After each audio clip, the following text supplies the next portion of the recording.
கர்த்தருடைய பரிசுத்தமான நாமத்துக்கு மகிமை உண்டாவதாக. ஆசீர்வாதமான இந்த நல்ல நாளிலேயும் நாம் ஒருமித்து உன்னதமான தேவனுடைய பிரசன்னத்தில் கடந்து வரும்படி பரலோகத்தின் ஆண்டவர் செய்த நல்ல கிருபைகளுக்காக கர்த்தரை ஸ்தோத்தரிக்கிறேன். நாம் எபிரேயர் நிருபத்தை கற்றுக்கொண்டு வருகிறோம். இது எபிரேயர் நிருபத்தினுடைய 41வது வகுப்பு. கடந்த 40 வாரங்களாக நாம் எபிரேயர் நிருபத்தை ஆழமாய் கற்றுக்கொண்டு வருகிறோம். கார்த்திகையாவுக்காக, மவுண்ட் சர்ச்சுக்காக, எல்லா பரிசுத்த தேவ ஜனங்கள், கர்த்தருடைய ஊழியத்தில் ஈடுபடுகிற தேவ மனிதர்கள், சகோதரர்கள், சகோதரிகள் எல்லாரையும் வாழ்த்துகிறேன். உங்களை காண்பதும் உங்களோடு கூட இருப்பதும் வாழ்க்கையில் மிகப்பெரிய சந்தோஷம். நாம் எபிரேயர் நிருபம் 5ஆம் அதிகாரத்தை தியானித்து கொண்டு வருகிறோம். எபிரேயர் நிருபம் 5ஆம் அதிகாரம் என்பது ஆசாரியத்துவத்தை பற்றி கூறுகிறது அப்படின்னு நாம் பார்த்தோம். முதல்ல 4 வசனங்களில் நாம் பார்த்தது ஆரோனின் ஆசாரியத்துவம்.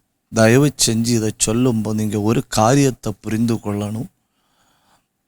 ஆரோனை போல் அழைக்கப்பட்டால் ஒழிய ஒருவன் இந்த கனமான ஊழியத்தில் ஏற்படுகிறது இல்லை அப்படிங்கிற வார்த்தையை தயவு செஞ்சு நீங்கள் புரிஞ்சுக்கிடணும்.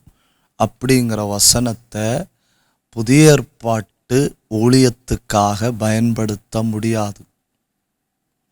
புதிய ஏற்பாட்டு ஊழியத்துக்காக பயன்படுத்த முடியாது. அதாவது ஆரோனை போல் அழைக்கப்பட்டால் ஒழிய ஒருவன் இந்த ஊழியத்தில் தானாய் ஏற்படுகிறதில்லை அப்படிங்கிற வார்த்தை புதிய ஏற்பாட்டு ஊழியத்துக்காக பயன்படுத்த முடியாது. தயவு செஞ்சு நீங்கள் இதை புரிந்துக்கணும். நான் ஏன் சொல்கிறேன்னு சொன்னால், சில நேரம் பயன்பட விரும்புகிறவர்களை, தேவ நாமத்திற்காக செயல்பட வேண்டும் என்று ஆழ்ந்த விருப்பம் உள்ளவர்களை, ஊழிய தாகவும் வாஞ்சியும் உள்ளவர்களை சில நேரம் இந்த வசனத்தை எடுத்து, அப்படி இல்லை, உனக்கு அழைப்பு இல்லை, உனக்கு ஊழியம் இல்லை, உனக்கு தரிசனம் இல்லை அப்படின்னு சொல்லி தடுக்க வாய்ப்புண்டு. அதனால் நான் அந்த ஒரு வார்த்தையும் எனக்குள்ள அப்படி ஒரு நினைவு வந்ததுனால சொல்லிட்டு போகிறேன். அது ஆசாரிய ஊழியம். அதாவது லேவி கோத்திரத்தில் தான் ஆசாரியன் இருக்க முடியும். லேவி கோத்திரத்தில் பிறந்தால் தான் ஆசாரியனாக இருக்க முடியும். அது ஆரோனில் முறையில் இருந்தால் தான் ஆசாரியனாக இருக்க முடியும். அப்போ அந்த ஆசாரிய முறை ஆண்டவர் யாருக்கு கொடுத்தாரு? லேவி கோத்திரத்துக்கு கொடுத்தாரு. அது தேவனே ஏற்படுத்தினது. அப்போது தேவன் ஏற்படுத்தினால் ஒழிய ஒருவனும் ஆசாரிய ஊழியத்துக்கு தானாக ஏற்படுவதில்லை. அவ்வளோ நீங்கள் புரிஞ்சுக்கிடணும். புதிய ஏற்பாட்டு ஊழியத்துக்கு எப்படின்னு சொன்னால் எல்லாருக்குமே ஊழிய அழைப்பு. புதிய ஏற்பாட்டு ஊழிய அழைப்பு அப்படிங்கிறது எல்லாருக்கும். அதற்காக எல்லாரும் சபை நடத்தணும் அப்படி கிடையாது. எல்லாரும் கன்வென்ஷனில் பேசணும் அப்படி கிடையாது. எல்லாரும் பெரிய அளவில் மேடை பேச்சாளர்களாக மாறணும், எல்லாரும் தீர்க்கதரிசிகளாக இருக்கு அப்படி கிடையாது.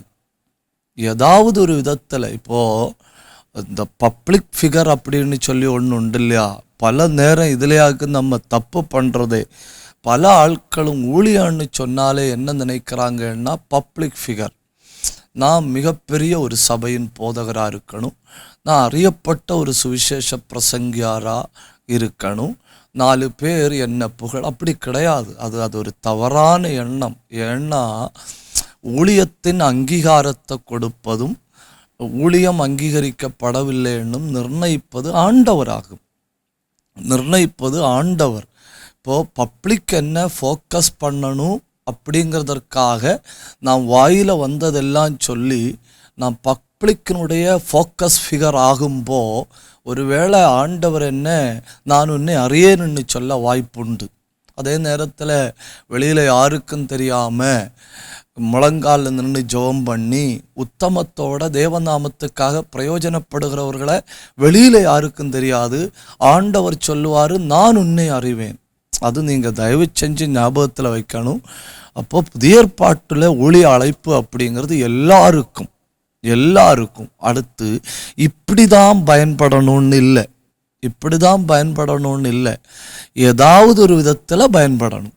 ஏதாவது ஒரு பயன்படணும்னு கூட இல்லை, ஏதாவது ஒரு விதத்தில் ஊழியம் செய்யணும். ஏதாவது ஒரு விதத்தில் கண்டிப்பாக புதிய ஏற்பாட்டு தேவ பிள்ளைகள் எல்லாருமே ஏதாவது ஒரு விதத்தில் தேவ நாமத்துக்காக பயன்படணும், செயல்படணும். ஜபம் ஒரு வகை ஊழியம். அந்த ஜப ஊழியம் எல்லாம் பயங்கரமான ஊழியம். ஏன்னா அதுக்காக நமக்கு பாராட்டு கிடைக்காது. அதில் பப்ளிக்கில் யாருமே நம்மளை நோட்டபிள் ஃபிகராக பார்க்க மாட்டாங்க. அது யாருக்குமே தெரியாது. அது சீக்ரெட் இன்ஸ்ட்ருமெண்ட் ஆகும். அது வெளியே தெரியாத ஒரு கருவியாக்கும். அப்போது எல்லாரும் ஏதாவது ஒரு விதத்தில் பயன்பட முடியும். ஏன்னா புதிய ஏற்பாட்டு ஊழியம் இன்ன மனிதனுக்குன்னு இல்லை, இன்ன ஆட்களுக்குன்னு இல்லை, இன்ன கோத்திரத்துக்குன்னு இல்லை, இன்ன தேசத்துக்குன்னு இல்லை, எல்லாருக்குமானது. நீங்கள் புறப்பட்டு போய் சர்வ ஜாதிகளையும். இப்போது புதிய ஏற்பாட்டு, அதனால் எனக்கு ஊழிய அழைப்பு இல்லைன்னு சொல்லி தயவு செஞ்சு யாரும் தெய்வத்துக்காக செயல்படாமல் இருக்கக்கூடாது. அதுவும் இல்லை, நீங்கள் ஊழியம்னு நினைக்கிறது ஒரு சபையை நடத்துகிறதோ, ஒரு கன்வென்ஷனில் பிரசங்கம் பண்ணுகிறதோ, தீர்க்க தரிசனம் சொல்கிறதோ, பிரபலமாக இருக்கிறதோ, அது மட்டுமல்ல ஊழியம். ஊழியம் அப்படிங்கிறதுக்குள்ள பல காரியங்கள். சிலர் என்ன செய்வாங்கன்னா வார்த்தையினால மற்றவர்களை தைரியப்படுத்துவாங்க, அது ஒரு ஊழியம். சிலர் மற்றவர்களை உபதேசத்தினால திடப்படுத்துவாங்க, அது ஒரு ஊழியம். சிலர் யாரையும் இன்முகத்தோட விசாரிப்பாங்க, அது ஒரு ஊழியம். அதெல்லாம் ஊழியங்கள். இப்போ ரோமர் நிருபம் 12ஆம் அதிகாரம் அந்த 13ஆம் அதிகாரத்தில் எல்லாம் வரும்போ ஊழியங்களின் வகைகளை சொல்லி இருக்கு. இப்போ ஏதாவது ஒரு விதத்தில் நான் செயல்படணும், எனக்கு அழைப்பில்லை அப்படின்னு சொல்லி கொண்டு அமர்ந்திருக்க யாருக்கும் அனுமதி இல்லை. அந்த வார்த்தையாக நான் சொல்கிறேன், you are not permitted to sit down in a place and say I am not called. அப்படி சொல்வதற்கு நமக்கு உரிமை இல்லை. நம்மளை இந்த பூமியில் உயிரோடு வைத்திருக்கிறார். ஏதோ ஒரு விதத்தில் நாம் தெய்வத்துக்காக செயல்பட்டு கொண்டே இருக்கணும். நான் ஒரு சின்ன உதாரணத்தை சொல்லிட்டு முன்ன போகிறேன். ஒரு பிரபலமான பிரசங்கியார், அவருடைய டிரைவர் 2 பேருமா பரலோகத்துக்கு போச்சுன்னு. 2 பேருமா பரலோகத்துக்கு போன உடனே அந்த கர்த்தருடைய தூதன் வந்து அந்த பிரசங்கியாரையும் டிரைவரையும் கூட்டிகிட்டு போகிறாரு. கூட்டிகிட்டு போய் அந்த பிரசங்கியாரையும் கூட்டிகிட்டு போய் டிரைவரையும் கொண்டு போய் முதல்ல டிரைவருக்காகவும் பரலோகத்தில் ஒரு இடம் கொடுக்குறாங்க. அப்போது அந்த பிரசங்கியார் கூட போகிறாரு, தூதனை கூட போய் பார்த்தா அந்த டிரைவருக்கு ஒதுக்கப்பட்ட அறை பயங்கரமாக இருக்குது. பயங்கர பிரகாசமாக இருக்குது. இப்போ டிரைவருக்கு அறையை கொடுத்துட்டு இனி அந்த தூதன் பிரசங்கியாரை கூட்டிகிட்டு போகிறான். பிரசங்கியாரை கூட்டிகிட்டு ரொம்ப தூரம் நடந்து போய் ஓரத்தில் ஒரு சின்ன அறை, அதில் பெரிய பிரகாசம் ஒன்றும் இல்லை. ஆத்மா தப்பி விட்டது பாக்கியம். இப்போ இந்த பிரசங்கியாருக்கு தாங்க முடியல. ஊழியம் செஞ்சது நாய். அப்போ எனக்கு இல்லையா பரலோகத்தில் நல்ல பாக்கியம் கிடைக்கணும், ஆனால் என்னோட டிரைவருக்கு எப்படி அந்த பாக்கியம் கொடுக்கலாம் அப்படின்னு கர்த்தருடைய தூதனிடத்தில் கேட்ட உடனே கர்த்தருடைய தூதன் ஒரு குண்டை தூக்கி போட்டார். கர்த்தருடைய தூதன் சொன்னாராம், நீ மேடையில் போய் பிரசங்கம் பண்ணி கொண்டிருக்கும்போ அவன் அவ்வளவு தூரம் வண்டி ஓட்டி வந்து வண்டியை ஒதுக்கி போட்டுட்டு வண்டிக்குள்ளே இருந்து உம்முடைய தாசனை பயன்படுத்தும் ஆண்டவரேன்னு அழுதுகிட்டே இருந்தான். நான் உன்னை பயன்படுத்தினது உன் ஜபம் அல்ல, அவனுடைய கண்ணீர். அப்போது ஏதாவது ஒரு விதத்தில் நீங்களும் நானும் செயல்பட்டு கொண்டே இருக்கணும். ஊழிய அழைப்பு அப்படிங்கிறது புதிய ஏற்பாட்டில் எல்லாருக்கும் உண்டு. தயவு செஞ்சு அதை நீங்கள் புரிஞ்சுக்கிடுங்க. அப்போ நாம் தியானத்தில் போகலாம். இப்போது எபிரேயர் 5ஆம் அதிகாரம் 1வது சொல்லுகிறது, ஆரோனுடைய ஆசாரியத்துவம். ரெண்டாவது சொல்லுகிறது மெல்கிசதேக்கின் ஆசாரியத்துவம். நம்முடைய 40வது வகுப்பில் மெல்கிசதேக் யார் என்பதை நம்ம கொஞ்சம் தெளிவாக கற்றுக்கொண்டது உங்கள் ஞாபகத்தில் இருக்கிறது அப்படின்னு நான் நினைக்கிறேன். இன்னைக்கு நம்ம தொடங்க போகிறது இயேசு கிறிஸ்துவின் ஆசாரியத்துவம். எபிரேயர் 5ஆம் அதிகாரத்தினுடைய 5 முதல் 10 வசனம். எபிரேயர் 5 முதல் 10 வசனம் இயேசு கிறிஸ்துவனுடைய ஆசாரியத்துவம். எப்போவுமே நம்ம ரொம்ப கற்றுக்கொள்ள வேண்டியதும், நம்ம ரொம்ப கவனிக்க வேண்டியதும், ரொம்ப மாதிரியாக்க வேண்டியதும் ஒரே ஒரு நபர் தான், இயேசு கிறிஸ்து தான். அவருடைய அடிச்சுவடுகளை தான் நம்ம மாதிரியாக்கி போய்கொண்டே இருக்கணும். அதில் நம்ம ரொம்ப கவனமாக இருக்கணும். இப்போது பவுல் ரோம நிருபத்தில் தேவ பிள்ளைகளுக்கு இயேசு கிறிஸ்துவின் ஆசாரியத்துவத்தை பற்றி சொல்கிறார். இப்போ இயேசு கிறிஸ்துவின் ஆசாரியத்துவத்துக்கு இன்னைக்குள்ள கிளாஸுக்கு நான் ஒரு பேர் வைக்கிறேன், சேலஞ்சிங் கிரைஸ்ட். சவாலாகிய இயேசு கிறிஸ்து. சவாலாகிய இயேசு கிறிஸ்து இன்னைக்குள்ள பைபிள் ஸ்டடிக்கு நான் போடுற ஒரு சின்ன தலைப்பாக்கும். இயேசு கிறிஸ்துவனுடைய ஆசாரியத்துவத்தை நீங்கள் பாருங்கள். எபிரேயர் 5ஆம் அதிகாரம் 5வது வசனம் 1. கிறிஸ்து தம்மை தாமே உயர்த்தவில்லை. இது ரொம்ப முக்கியம். கிறிஸ்து தம்மை தாமே உயர்த்தவில்லை. இந்த உயர்த்தவில்லை அப்படின்னு சொல்லி இருக்கு இல்லையா, அந்த இடத்துல டோக்ஸா, உங்களுக்கு பிள்ளைகள் பிறந்தா இந்த பேரை நீங்கள் நம்பி வைங்க, டோக்ஸா, DOXA, டோக்ஸா. டோக்ஸா எங்களுடைய வார்த்தையினுடைய அர்த்தம் க்ளோரி, மகிமை. பின்ன டோக்ஸான்னு பேர் வைக்கும்போது உங்கள் ஊரில் உள்ள ஆட்கள் தோசைன்னு கூப்பிட வாய்ப்பு உண்டான்னு பார்த்துட்டு பேர் வைக்கணும். அதை நீங்கள் ஞாபகத்தில் வச்சுட்டு பேர் வைக்கணும். அப்போ டோக்ஸா, அவர் கிறிஸ்து தம்மை தாமே உயர்த்தவில்லை என்பதற்கு கிரேக்க மொழியில் பயன்படுத்தி இருக்கிற வார்த்தை டோக்ஸா. டோக்ஸான்னா மகிமை அப்படின்னு அந்த வார்த்தை எப்படி வரும்? இயேசு கிறிஸ்து தம்மை தாமே மகிமைப்படுத்தவில்லை. இயேசு கிறிஸ்து தம்மை தாமே மகிமைப்படுத்தவில்லை. எதை செய்தாலும் பெயர் வெளியே வரணும், நான் யாருன்னு 4 பேர் அறியணும். சுய மகிமைக்காக இயேசு எதையும் செய்யவில்லை. நான் 3 வசனங்களை உங்களுக்கு பைபிளில் இருந்து சொல்லித்தாரேன். யோவான் 7:18, யோவான் 7:17, யோவான் 7:28. ஒரு தடவை சொல்கிறேன். யோவான் 7:18, யோவான் 7:17, யோவான் 7:28. இந்த 3 வசனங்களை நீங்கள் வாசிக்கும்போ, 1வது யோவான் 7:18, இயேசு சுய மகிமையை தேடவில்லை. யோவான் 7:17, இயேசு சுயமாய் பேசவில்லை. யோவான் 7:28, இயேசு சுயமாய் வரவில்லை. அப்போ இனி கீழிருந்து மேலே பார்த்து சொல்றேன். 7ஆம் அதிகாரம் 28வது வசனம், இயேசு இந்த பூமிக்கு சுயமாய் வரவில்லை. யோவான் 7ஆம் அதிகாரம் 17வது வசனம், இயேசு சுயமாய் எதையும் பேசவில்லை. யோவான் 7ஆம் அதிகாரம் 18வது வசனம், இயேசு சுய மகிமையை தேடவில்லை. அப்போ சொந்தமா வரல, சொந்தமா பேசல்ல, சொந்த மகிமையை தேடல்ல. யோவான் தன்னுடைய சுவிசேஷத்தில் இந்த 3 காரியங்களையும் சொல்லுகிறார். அப்படின்னா இயேசுவை உயர்த்தினது யார்? இயேசு தம்மை தாமே உயர்த்தவில்லை. 5ஆம் அதிகாரம் 5வது வசனம், தம்மை தாமே உயர்த்தவில்லை.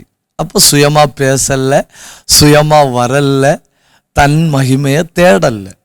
இப்போ அவங்க எல்லாம் அப்படிதான். இந்த பவுலை பாருங்க, பவுலு பரலோகத்துக்கு போயிட்டு வந்தார், 3ஆம் வானத்துல பரதேசு வரை போயிட்டு வந்தார். பரதேசு வரை போயிட்டு வந்து ஒரே ஒரு தடவை சொல்றாரு, நான் பரதேசு மட்டும் எடுக்கப்பட்டேன் அப்படின்னு ஒரே ஒரு தடவை சொல்ற. அந்த ஒரு தடவை சொல்லும்போது கூட 3rd பர்சன்ல சொல்றாரு, I know a man in Christ, கிறிஸ்துவுக்குள்ளான ஒரு மனுஷனை அறிவேன் அப்படின்னு சொல்லி 3ஆம் நபராக சொல்றாரு. பரலோகத்துல வர வந்து போயிட்டு வந்துட்டு நம்மளை கொண்டு காட்டி தரல. ஏன் கொண்டு காட்டி தரலன்னு தெரியுமா? கொண்டு ஒரு தடவை காட்டி தந்தா பின்ன வா திறந்தாலே முதல்ல என்ன சொல்லி தொடங்குவோம்? நான் பரலோகத்தில் இருந்த பொழுது. அது எப்படி ஆகும் கடைசியில்? நான் வட இந்தியாவில் இருந்த பொழுது, நான் நேபாளில் இருந்த பொழுது, நான் அமெரிக்காவில் இருந்த பொழுதுன்னு சொல்ற மாதிரி ஆகிப்போவும், நான் பரலோகத்தில் இருந்த பொழுதுன்ட்டு. அதனால் அவர் என்ன செய்யலாரு? ஒருத்தரையும் கொண்டு காட்டல. அவன் பவுல் போய் பார்த்தாரு, பார்த்துட்டு வந்துச்சு. 14 வருஷத்துக்கு முன்னே ஒரு மனுஷனை அறிவேன் அப்படின்னா 14 வருஷம் திங்க் பண்ணியிருக்காரு. இதை வெளியே சொல்லணுமா, இதை வெளியே சொல்லண்டாமா? கடைசியில் ஒரு தடவையாவது சொல்லுவோம். அது நம்முடைய பேரில் சொல்ல வேண்டாம். ஏன்னா எதிர்காலத்தில் யாராவது பரலோகத்தை கண்டுட்டு வந்து பேசினவங்க உண்டா அப்படின்னு கேள்வி கேட்டால், இறைவனை விண்டவர் கண்டிலர், கண்டவர் விண்டிலர்னு சொல்லணும். அத மாதிரி நம்மள்கிட்ட யாராவது பரலோகத்தை பற்றி நீங்க பேசுறீங்க, நீங்க போயிட்டு வந்து பேசியலா, நீங்க கண்டியலா? இல்லை, வேற யாராவது கண்டுட்டு வந்து பேசிச்சுமான்னு கேட்டா அதுக்கு காங்கிரீட்டாட்டு ஒரு ஆதாரம் சொல்லணும் இல்லையா? அதுக்காக கர்த்தர் அந்த பக்தனுடைய வாயை திறக்க வைத்திருக்கலாம். நான் போனேன், கண்டேன், வந்தேன், சொல்லுகிறேன் என்பதற்காக. அப்படியானால் இயேசுவை மகிமைப்படுத்தினது யார்? இயேசுவை மகிமைப்படுத்தினது யார் என்கிற கேள்விக்கு அந்த பகுதியிலே சொல்லி இருக்கு, ஜனிப்பித்தவரே உயர்த்தினார். அப்போ நீங்க புரிந்து கொள்ளணும், சவாலான கிறிஸ்து, அதாவது நான் அதுக்கு கீழே நின்று தான் பேசிட்டு இருக்கிறேன். இயேசு கிறிஸ்து தம்மை தாமே உயர்த்தவில்லைன்னா மகிமைப்படுத்தவில்லை. அப்போ அவரை உயர்த்தினது யாரு? உயர்த்தினதுன்னா மகிமைப்படுத்தினது யாரு? ஜனிப்பித்தவர். இன்று நீர் என்னுடைய குமாரன், இன்று நான் உம்மை ஜனிப்பித்தேன்னு சொன்னார் இல்லையா? ஜனிப்பித்தவரே மகிமைப்படுத்தினார். அதாவது ஜனிப்பித்தவர் மகிமைப்படுத்தினார்னு சொன்னா, ஜனிப்பித்தவர் இயேசு கிறிஸ்து மகிமைப்படுவதற்கான எல்லா வாய்ப்புகளையும் ஏற்படுத்தினார். நான் பைபிள்ல இருந்து சில உதாரணங்களை சொல்லித்தாரேன். மத்தேயு 17:1-2, இயேசு அவர்களுக்கு முன்னே மலையின் மேல் ஏறினார். அப்பொழுது எந்த சூரியனுடைய பிரகாசத்தை விட பயங்கரமாய் பிரகாசிக்க தொடங்கினது அவருடைய முகம். அவருடைய வஸ்திரம் எந்த சவுக்காரத்திலையும் வெண்மையாக்கப்பட முடியாத அளவில் வெண்மையாக்கப்பட்டு பிரகாசமாயிருந்தது. எலியாவும் மோசையும் அவரோடு நின்று பேசுகிறவர்களாய் காணப்பட்டார்கள். பார்த்தீங்களா? பரலோகத்தின் தேவனே தம்முடைய குமாரனை மகிமைப்படுத்தினார். ஏதாவது ஒன்று நம்மளை உயர்த்திச்சுன்னா தயவு செஞ்சு நீங்க புரிஞ்சுக்கிடணும். நான் பைபிள்ல இருந்து பேசும்போதும் சகோதர உறவோடு தான் நான் பேசுறேன், அது நீங்க புரிஞ்சுக்கிடணும். டெலிவிஷன் நம்மளை உயர்த்திச்சுன்னா அதே டெலிவிஷன் நம்மளை தூக்கி கீழே போடும். யூடியூப் நம்மளை உயர்த்திச்சுன்னா அதே யூடியூப் நம்மளை தூக்கி கீழே போடும். மனிதர்கள் நம்மளை உயர்த்தினார்கள்னா மனிதர்கள் நம்மளை தூக்கி கீழே போடுவார்கள்.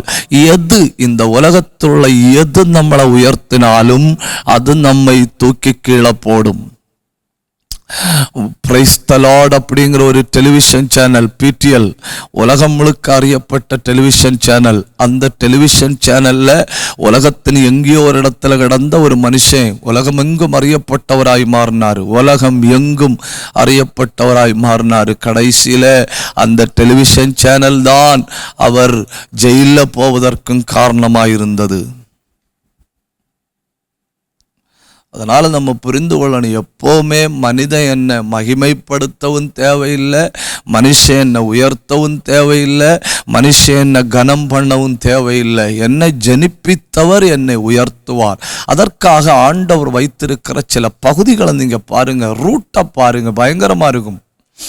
ஒன்று, மறுரூப மலையில வச்சு அவரை மகிமைப்படுத்தினார், அவர் மறுரூபமானார். இரண்டாவது, பிதாவானவர் ஜனிப்பித்தவர் குமாரனை மகிமைப்படுத்தின இரண்டாவது இடம் எங்க தெரியுமா? லாசருடைய கல்லறைக்கு முன்ன வச்சு. யோவான் 11:4. யோவான் 11:4 இயேசு சொன்னதை பாருங்க. இது என்னத்துக்காக? இது for the glory of God, இது தேவ நாம மகிமைக்காக. அப்போ மறுரூப மலை பிதாவானவர் தம்முடைய குமாரனை மகிமைப்படுத்தின இடம். மரித்து போன லாசருவின் வீடு பிதாவானவர் தம்முடைய குமாரனை மகிமைப்படுத்தின இடம். என பிடிச்சமான ஒரு வார்த்தை யோவான் 17:4. நீங்க மறக்கவே கூடாது. என்னை அனுப்பினவர் எனக்கு தந்த கிரியையை செய்து முடித்தேன். என்னை அனுப்பினவர் எனக்கு தந்த கிரியை செய்து முடித்தேன் அப்படின்னு சொல்லணும்னா, அதுவரை ஐ ஆம் ரெஸ்ட்லெஸ், அதுவரை நான் ஓய்வெடுக்க முடியல. ஒவ்வொரு நாளும் அன்னன்னைக்கு செய்ய வேண்டியதை அன்னன்னைக்கு செஞ்சாதான் எனக்கு ஒப்புவிக்கப்பட்டதெல்லாம் நான் செய்து முடிக்க முடியும். பவுல் எபேசியருக்கு நிருபம் எழுதும்போது சொல்றது உங்களுக்கு தெரியும் இல்லையா? சகலத்தையும் செய்து முடித்தவர்களாய் தேவனுக்கு முன் நிற்க திராணி. அப்போ தேவனுக்கு முன்ன நிக்கணும்னா இங்க தந்ததை அறகுறையா செய்யக்கூடாது, ஆரம்பித்து மட்டும் வைக்க கூடாது, வழியில போடக்கூடாது. ஆண்டவர் என்ன கொண்டு செய்ய வேண்டும் என்று நினைத்தது எல்லாம் செய்து முடித்து, இயேசு கிறிஸ்து செய்து முடித்த பொழுது தேவனே அவரை மகிமைப்படுத்தினார். லாசருவின் கல்லறையில வச்சு தேவனே அவரை மகிமைப்படுத்தினார். மறுரூப மலையில வச்சு தேவனே அவரை மகிமைப்படுத்தினார். இயேசு தம்மை தாமே உயர்த்தவில்லை அப்படிங்கிறத விட உயர்த்துவதற்கு எதையும் செய்யவில்லை. அசுத்தாவிகள் தம்மை குறித்து பேச வாயை திறந்த உடனே அவரை பற்றி பேசக்கூடாது என்று கட்டளையிட்டார். இயேசு தம்மை உயர்த்தும்படி எதையும் செய்யவில்லை. ஒண்ணு, இதாக்கும் இயேசு கிறிஸ்து சவால் அப்படிங்கிறவனுடைய ஒண்ணு. இயேசு கிறிஸ்துவனுடைய சவாலான வாழ்க்கை 2, அவருடைய ஜெப வாழ்க்கை ஒரு சவால். அப்போ தம்மை உயர்த்தும்படி ஒன்றும் செய்யல, அது ஒரு சவால். அப்புறம் அவருடைய ஜெப வாழ்க்கை ஒரு சவால். எபிரேயர் 5:7 சொல்லி இருக்கு, இயேசுவின் ஜெபம் எப்படிப்பட்டது. நீங்க கொஞ்சம் கவனிக்கணும். நான் ஒரு 5 காரியத்தை அதுல நின்று சொல்றேன். 1, பலத்த சத்தம். இயேசு கிறிஸ்துவின் ஜெபத்தில் இருந்ததை பாருங்க, பலத்த சத்தம், கண்ணீர், பயபக்தி. இயேசு கிறிஸ்துவனுடைய ஜெபத்தில் இருந்தவைகளை பார்த்தீங்களா? லவுட் வாய்ஸ்,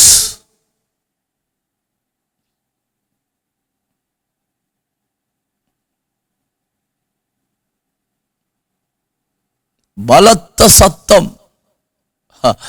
இந்த நம்ம சத்தம் போட்டு ஜெபம் பண்ணும்போ நம்மள்கிட்ட இப்படி எல்லாம் பைபிள்ல சொல்லி இருக்கா அப்படின்னு கேட்குறாங்க இல்லையா? அவங்க எல்லாம் பைபிள் வாசிக்காதவங்க. இவ்வளவு சத்தம் போட்டு பிரசங்கம் பண்ணணும்னு பைபிள்ல சொல்லி இருக்கா? மத்தேயு 5 சொல்லுது, அவர் தமது வாயை திறந்து, மார்ட்டின் லூதர் அதுக்கு சொல்றாரு, just like lion opens its mouth to devour. இயேசு கிறிஸ்து தமது வாயை திறந்தது சிங்கம் அடித்து புசிக்கும்படி தன் வாயை திறந்தது போல, சிங்கம் கர்ச்சிக்கும்படி தன் வாயை திறந்தது போல. அப்போ அவருடைய ஜெபம் எபிரேயர் நிருபத்தில் சொல்ற அந்த வசனத்தை மறக்காதுங்க. எபிரேயர் 5:7 பலத்த சத்தம். எப்பவுமே ஜெபத்துல உணர்வு கலக்கணும், ஜெபத்துல இமோஷன் கலக்கணும். பலத்த சத்தம். அப்புறம் பாருங்க கண்ணீர். அப்புறம் பாருங்க பயபக்தி, டிவோஷன், டியர்ஸ், சவுண்ட். 4 லூக்கா 2 அதிகாரம் 22 44 வசனமாகும். உங்களுக்கு ஞாபகம் வைக்க ரொம்ப ஈஸியா இருக்கு. 2:2-4:4 லூக்கா 22:44. அங்க என்ன சொல்லு தெரியுமா? அதிக ஊக்கம், மிகுந்த வியாகுலம். இயேசுவின் ஜெபத்தில் இருந்த 5 காரியங்கள், நான் ஒரு தடவை கூட சொல்றேன், இயேசுவின் ஜெபத்தில் இருந்த 5 காரியங்கள்.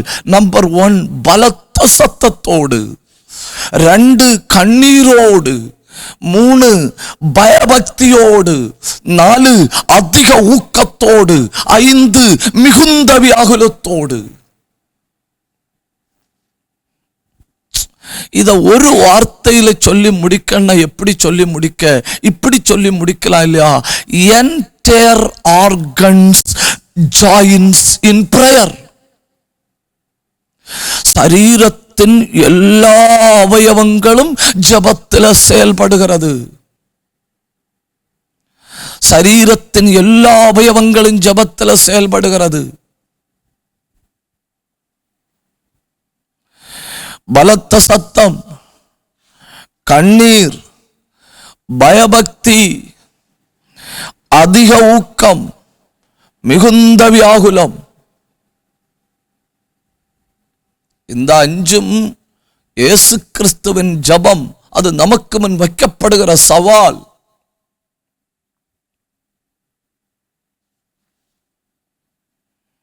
தேவனுக்கு முன்ன எவ்வளவு சத்தம் உயர்த்த முடியுமோ அவ்வளவு சத்தம் உயர்த்தணும். சூழ்நிலைகளை பார்த்துக்கிடணும், அக்கார்டிங் டு த சர்க்கம்ஸ்டான்சஸ்.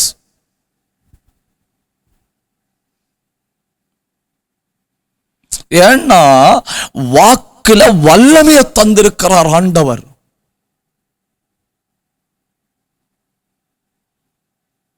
பலத்த சத்தம், அப்புறம் கண்ணீர். பாத்தீங்களா? சரீரத்தினுடைய ஆரோக்கியம் பயன்படுத்தப்படுகிறது, சரீரத்தினுடைய உணர்ச்சி பயன்படுத்தப்படுகிறது. அப்புறம் பயபக்தி, அப்புறம் அதிக ஊக்கம், மிகுந்த வியாகுலம். அப்ப பிரேயர் அப்படிங்கிறது இயேசுவை பொறுத்தவரை ஒரு வார், ஒரு பயங்கரமான யுத்தம்.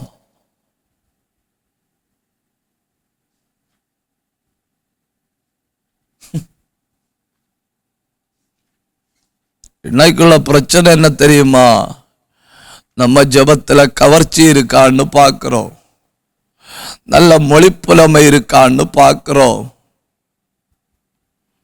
என்ன கஷ்டம் இல்லையா? அதாவது ஜெபத்துல தெய்வம் என்கிற சம்பவத்தை நம்ம மறந்துடுறோம். கவனித்து கொண்டிருக்கிறவர்கள் என் ஜெபத்தை பற்றி என்ன சொல்றாங்க?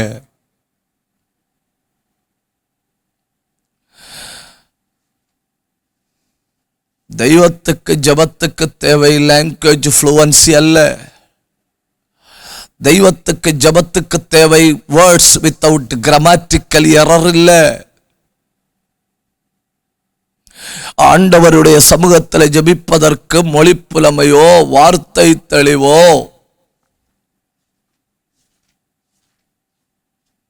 இது ஒன்றும் தேவையில்லை. அது இருந்தால் நல்லது. அது இல்லை என்பதற்காக ஜெபம் பண்ணாமல் இருக்கக்கூடாது. அதுக்காக நான் சொல்றேன். இயேசுவின் ஜெபம்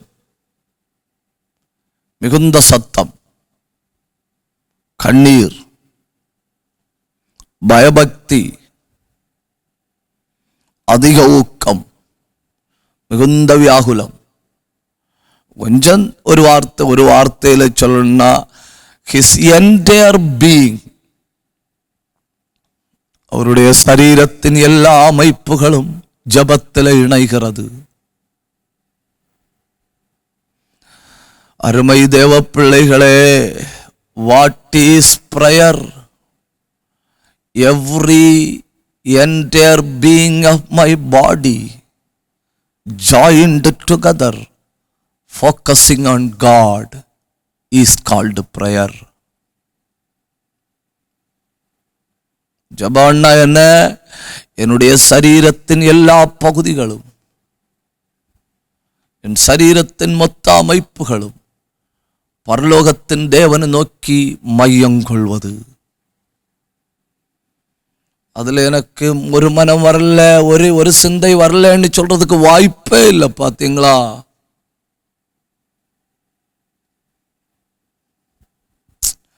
நான் முழங்கால நின்னா எனக்கு வேற எண்ணங்கள் வருது. அதெல்லாம் எல்கேஜி இல்லையா? எனக்கு ஒரு மனம் வரல, அதெல்லாம் ப்ரீகேஜி இல்லையா? நேசிக்கிற ஒருவருக்கு முன்ன, நேசிக்கிற ஒருவர்னு சொல்றதை விட உயிரை கொடுத்து நேசிச்ச ஒருவருக்கு முன்ன முழங்கால நின்று அன்போட வாயை திறக்கும்போ இதெல்லாம் ஆட்டோமேட்டிக்கலி வரும் இல்லையா?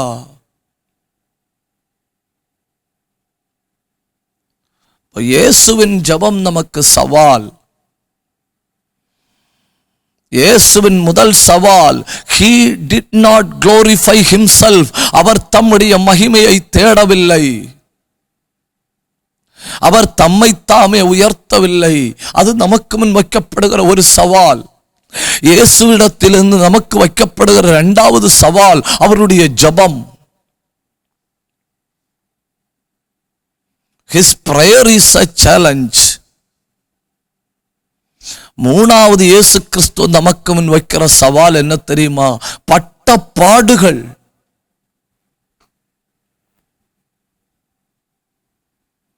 எபிரேயர் 5ஆம் அதிகாரம் 8வது வசனமாக்கும் பட்ட பாடுகள்.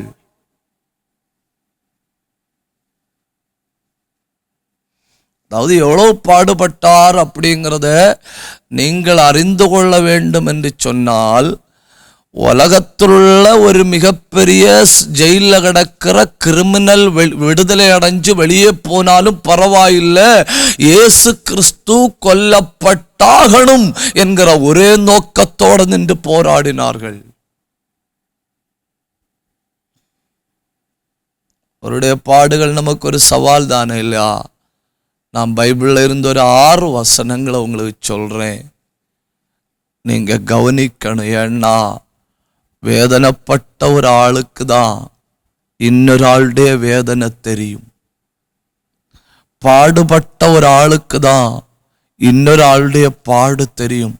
அந்த வகையில் நம்முடைய பாடெல்லாம் அவருக்கு தெரியும். நான் 6 வசனங்கள் பைபிள்ல இருந்து டக்குன்னு சொல்றேன். 1, சொந்தமானவர்களால் கைவிடப்பட்ட இயேசு.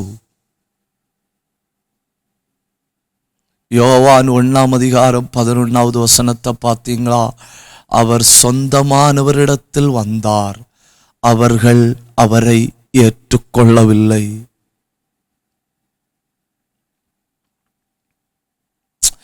பரலோகத்தை விட்டு வரும்போ சொந்தங்களிடத்துல போறேன்.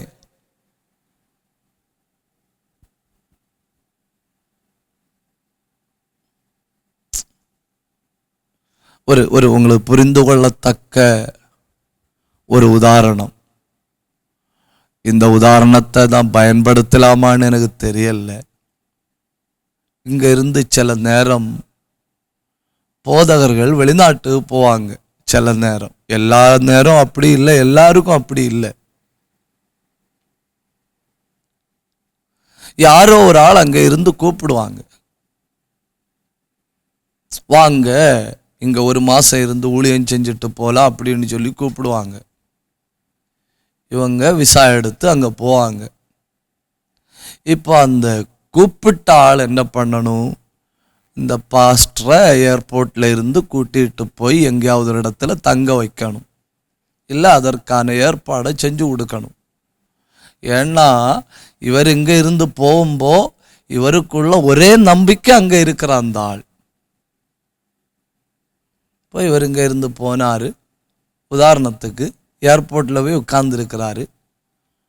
ஏர்போர்ட்டில் போய் உட்கார்ந்துருக்கும்போது இவருக்கு அங்கே உள்ள சிம் இல்லை. அப்போ அங்கே ஏர்போர்ட்டில் ஒரு ஆள்கிட்ட சொல்லி இந்த நம்பருக்கு ஒரு ஃபோன் பண்ணி தாருங்கன்னு சொல்லி அந்த நம்பருக்கு ஃபோன் பண்ணுறாரு. அவர் எடுக்கவே இல்லை.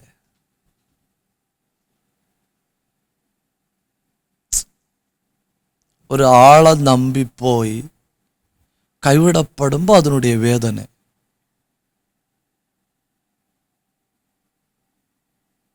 ஒரு தடவை ஒரு ஆள் என்கிட்ட சொன்னார், நான் 2 நாள் ஏர்போர்ட்டில் இருந்தேன், ஏர்போர்ட்டில் இருந்துட்டு திரும்ப ஊருக்கு வந்தேன்.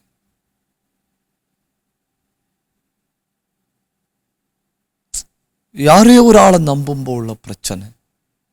இப்போ பரலோகத்தை விட்டு வாராரு, சொந்தமானவரிடத்துல வாராரு. சொந்தமானவர்கள் அவரை கைவிட்டார்கள்.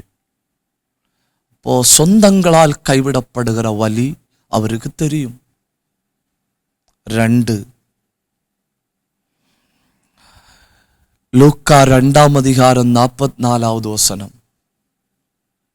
எருசலேமில் பஸ்காவுக்கு வந்த இயேசுவின் பெற்றோர்கள் வீட்டுக்கு போகும்போ அவர் கூட இருப்பாருன்னு நினைச்சிட்டு போகணும். அவர் கூட இருக்கிறாருன்னு நினைச்சிட்டு போகணும். அப்புறம் வீட்டில் போய் பார்த்த பிறகு காணல. அவரை தேடி சொந்தங்களிடத்தில் போனாங்க, காணல. 3 நாளைக்கு பின்பு எருசலேமில் வந்தப்போ அவர் ஆலயத்தில் இருந்து பிரசங்கம் பண்ணி கொண்டிருக்கிறாரு. அந்த 3 நாள் சாப்பிட்டாரா சாப்பிடலையா நமக்கு தெரியாது. அப்போ சொந்தங்களால் கைவிடப்பட்ட வலி இயேசுவுக்கு தெரியும். பெற்றோரால் கைவிடப்பட்ட வலி இயேசுவுக்கு தெரியும். அப்புறம் 3 லூக்கா 22:60. நீங்க இந்த வசனங்களை மறக்க கூடாதுன்னு. லூக்கா 22:60 பேதுரு சொல்றாரு, எனக்கு அவரை தெரியாது. ஓ 3.5 ஆண்டு கூட இருந்த சிநேகிதர்கள் சீசர்களால் கைவிடப்படுற வலி அவருக்கு தெரியும். ஏசாயா 53:3 புறக்கணிக்கப்பட்டவரும் அசட்டை பண்ணப்பட்டவரும் எல்லாராலும் கைவிடப்படுகிற வலி அவருக்கு தெரியும். நான் சொன்ன வசனங்களை ஒரு தடவை கூட சொல்றேன். சொந்தமானவர்களால் கைவிடப்பட்டார், யோவான் 1:11. பெற்றோரால் கைவிடப்பட்டார், லூக்கா 2:44.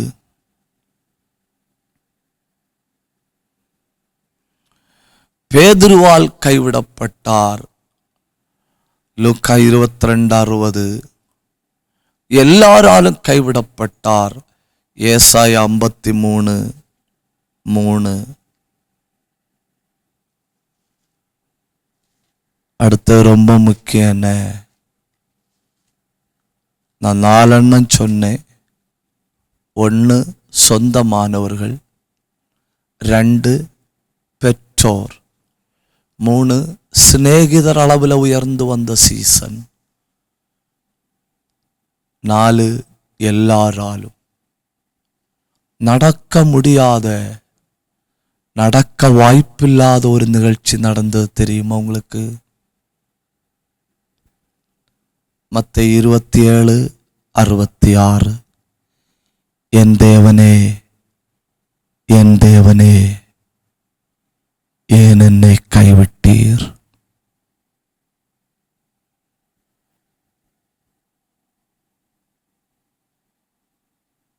அஞ்சு கைவிடப்படுதல்கள்.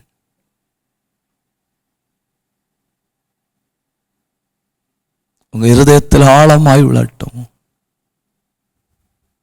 எவ்வளவு சவாலா பாடுபட்டு இருக்கார் இல்லையா? பெற்றோர், சொந்தங்கள், சிநேகிதர், சீசர்கள், எல்லாரும் தேவன். என் தேவனே, என் தேவனே, ஏன் என்னை கைவிட்டீர்? இப்போ இந்த கைவிடப்படுதலுக்கு வலி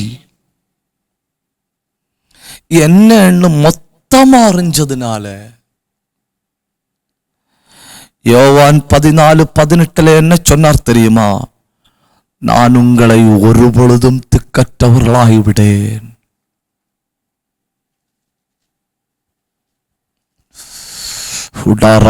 என்ன பயங்கர தேவ பிரசன்ன இல்லையா? அல்கமந்தராதி அல்கனாத்தர சந்தரதிலா கபாரி கல் மத்துனி லாகதே லேகதநாதர சந்தல் கபரபலபா.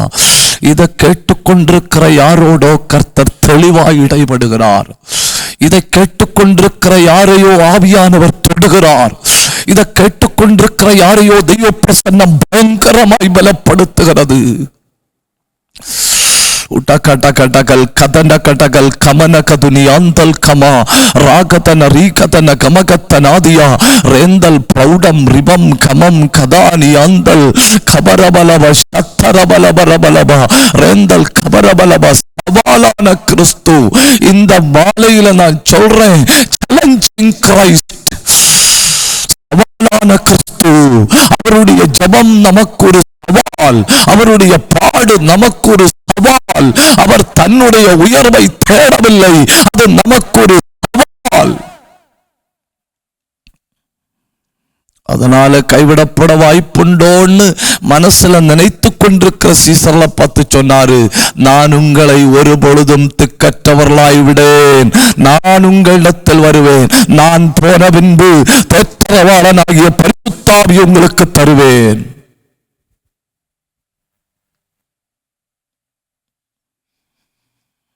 அப்போ அடுத்த எபிசோடுல இயேசு கிறிஸ்துவின் சவாலான வாழ்க்கையின் அடுத்த பகுதிகளை நாம தியானிக்கலாம். இந்த நாளில இயேசு கிறிஸ்துவின் சவாலான வாழ்வில் 3 பகுதிகளை நான் சொன்னேன்.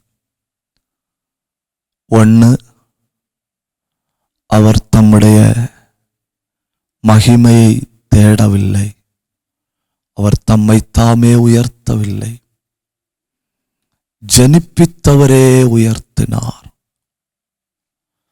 நம்மை பிறக்க பண்ண தெய்வத்தால் முடியுமானால் நம்ம உயர்த்த தெய்வத்தால முடியும். இவ்வளவு காலம் உயிரோட வைக்க தெய்வத்தால முடியும்னா நம்மளை உயர்த்த தெய்வத்தால முடியும். 2, இயேசு கிறிஸ்துனுடைய ஜெபம் எனக்கு ஒரு சவால்.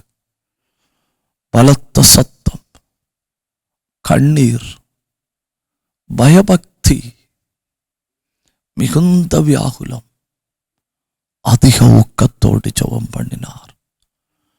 3, அவருடைய பாடுகள் எனக்கு ஒரு சவால். சொந்தங்களிடத்தில் வந்தார், சொந்தங்கள் அவரை கைவிட்டது. பெற்றோரால் கைவிடப்பட்டார், சீசர்களால் கைவிடப்பட்டார், எல்லாராலும் கைவிடப்பட்டார். கடைசியில யார் கைவிட்டாலும் கைவிடுவதில்லை இல்லையா? பரலோகம் அங்க பார்த்து சொல்றாரு, why thou have forsaken me? நீரும் ஏன் என்னை கைவிட்டீர்?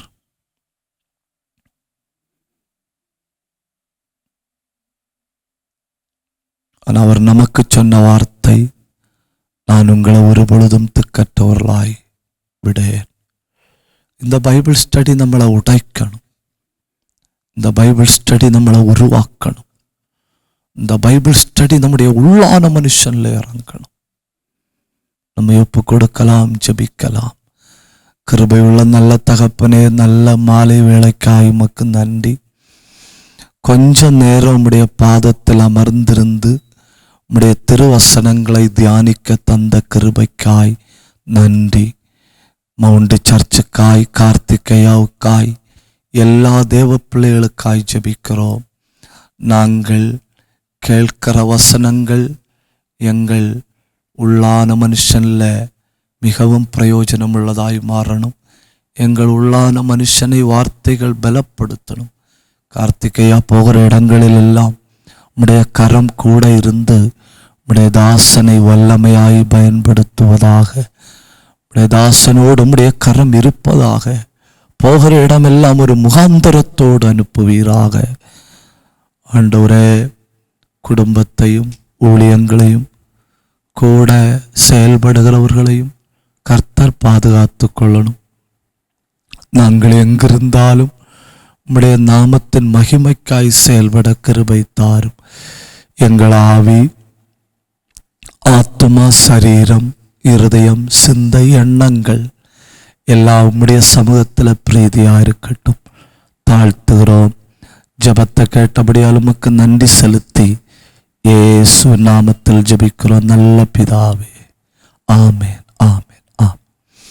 மௌனமாய் கேட்டுக்கொண்டிருந்த உங்கள் எல்லாரையும் கர்த்தர் ஆசீர்வதிப்பார். God bless you.